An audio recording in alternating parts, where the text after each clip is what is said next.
अस्सलाम वालेकुम friends, welcome back to top smarties drama serial baby Baji. Drama serial baby Baji की last episode YouTube पे दिखा दी गई है, जिसमें हमें दिखाया गया है कि बेबी बाजी अपना सारा जेवर अपने चारों बहुओं में बांट देती हैं और अपनी जो मुंह दिखाई की अंगूठी है जो सदीकी साहब ने उन्हें दी होती है वो अस्मा को देती है और अस्मा से कहती है ये मुझे बहुत अजीज़ है और ये मैं तुम्हें दे रही हूँ क्योंकि आगे तुमने ही सब कुछ संभालना है। लेकिन अस्मा को फिर भी कुछ समझ नहीं आती और वहाँ पे वासिफ उसको कहता है फ़रत को कि तुम अम्मी की तरफ चली जाओ, लेकिन फ़रत नहीं जाती, कहती मुझे शर्मिंदगी होती है, मैं किस मुंह से वहाँ जाऊँ, क्योंकि वासिफ जॉब के सिलसिले में बाहर ही होता है और वहीं पे काम करता है, इतना बिजी होता है कि उसके पास तो घर कॉल करने का भी टाइम नहीं होता। खैर मंगनी का दिन आ जाता है। जब वलीद और समन की मंगनी होती है सब बहुत खुश और मुतमईन होते हैं और बेबी बाजी तो बहुत ही ज़्यादा मुतमईन होती हैं। नमाज़ पढ़ने के लिए बैठती हैं तो अस्मा आती है और आवाज़ें देती हैं अम्मी अम्मी आए खाना लग गया, लेकिन एकदम अस्मा की चीखें निकल जाती हैं। जब सारे घर वाले भाग के जाते हैं तो देखते हैं अम्मी तो रही ही नहीं।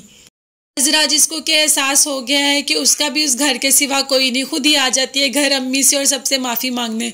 जब आती है तो क्या देखती है कि सब रो रहे हैं और अम्मी तो है ही नहीं, तो ज़ोर ज़ोर से रोना शुरू हो जाती है। कहती है अम्मी मुझे माफ़ कर दें, आपने तो इतना भी इंतज़ार नहीं किया, मुझसे मेरी माफ़ी का हक भी छीन लिया, प्लीज़ उठे ना उठे, मुझे कोसें, मुझे मारे, मुझसे बात करें, लेकिन आखिर क्यों अम्मी अब उठे।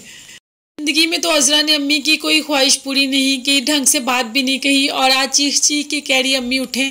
अगर बात करें वासिफ की तो वासिफ की बदकिस्मती तो चेक करें कि आखिरी बार माँ की मैयत को कंधा भी नहीं दे सका, बाहर अपनी मीटिंग में इतना बिजी था कि जनाजे के टाइम भी नहीं पहुँच चुका। जब भाग के आया तो क्या देखता है कि माँ के कब्र के ऊपर तो मिट्टी डल चुकी है, माँ तो कब मिट्टी के नीचे चली गई हैं, तो ज़ोर ज़ोर से चीखना और चिल्लाना शुरू कर देता है, रोना शुरू कर देता है। कहता भाई आपने मेरा इंतज़ार भी नहीं किया। तो वलीद बोलता है आपकी मीटिंग बहुत लंबी होगी, आप आए ही नहीं और मैयत को हम इतनी देर रख नहीं सकते थे। अब सब भाइयों को एहसास हो रहा है कि हमने अपनी माँ के साथ, जिन्होंने गलत किया उनको एहसास हो रहा है कि हमने अपनी माँ के साथ गलत किया।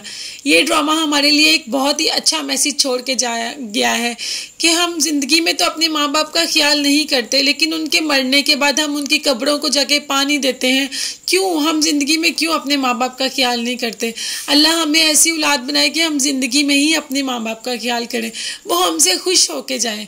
बस अल्लाह सब बच्चों को हिदायत दे कि वो अपने माँ बाप का फर्मा बरदार बने और हमें भी हिदायत दे कि हम भी अपने माँ बाप का फर्मा बरदार बने। खैर चारों भाई अब एक जान हो चुके हैं, माँ और बाप की कब्रों पे जाते हैं, पानी देते हैं, कुरान पाक पढ़ते हैं, दुआ मांगते हैं और अपने गुनाहों की माफ़ी मांगते हैं। बेबी बाजी इस दुनिया से बहुत मुतमिन होके गई। चारों बेटे इकट्ठे थे, हाँ नहीं था एक, लेकिन वो भी बाद में आ गया। बच्चे इकट्ठे थे, हर चीज़ हर तरफ खुशियाँ बिखेर के गई, बहुत ही मुतमिन दुनिया गई। मैं तो इस ड्रामे को बहुत मिस करूँगी, एक आदत सी बन गई थी रोज़ इस ड्रामे को देखने की। आप भी बताइएगा कि आप में से कौन कौन बेबी बाजी को मिस करने वाला है, मुझे कमेंट्स में ज़रूर बताइएगा। मुझे आपकी राय का इंतज़ार रहेगा। मेरे चैनल को सब्सक्राइब कीजिएगा, मुझे दुआ में याद रखेगा। अल्लाह हाफिज़, बाय बाय, टेक केयर।